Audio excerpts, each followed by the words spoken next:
प्रश्न दो अलग और विधि एक। हम पार्ट 4 में आपको विषम संख्या का योग बताएंगे।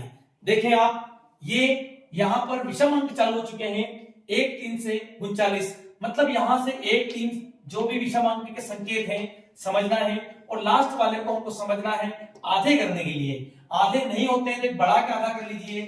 जैसे ये 40 हो गए हैं, 40 का आधा किया तो 20, और 20 का गुणा 20 से करना, मतलब विषम में उसी का गुणा उसी से करना है। ये आंसर आ गया इसको 400। यहाँ पर 19 तक लिखा है, तक जब भी लिखा हो आधे करना है। आधे होने के लिए एक बढ़ा सकते हैं अपन, जैसे इसको 20 कर दिए, 20 के आधे हो गए 10, और उसका गुणा उसी से करना है 10 धाम 100।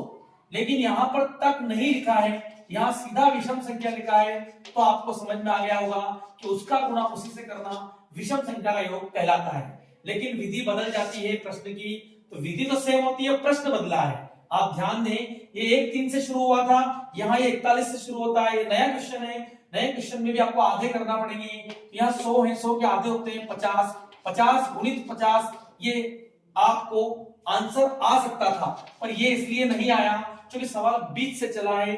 बीच मतलब आपके 20 छूट गए हैं, मतलब 39 में बढ़ाया 40 हुए, 40 के आधे होते हैं 20, अतः 20 का गुणा 20 से किया, यहाँ पर 400 आ गए और इनको घटाया तो 2100 इसका आंसर है।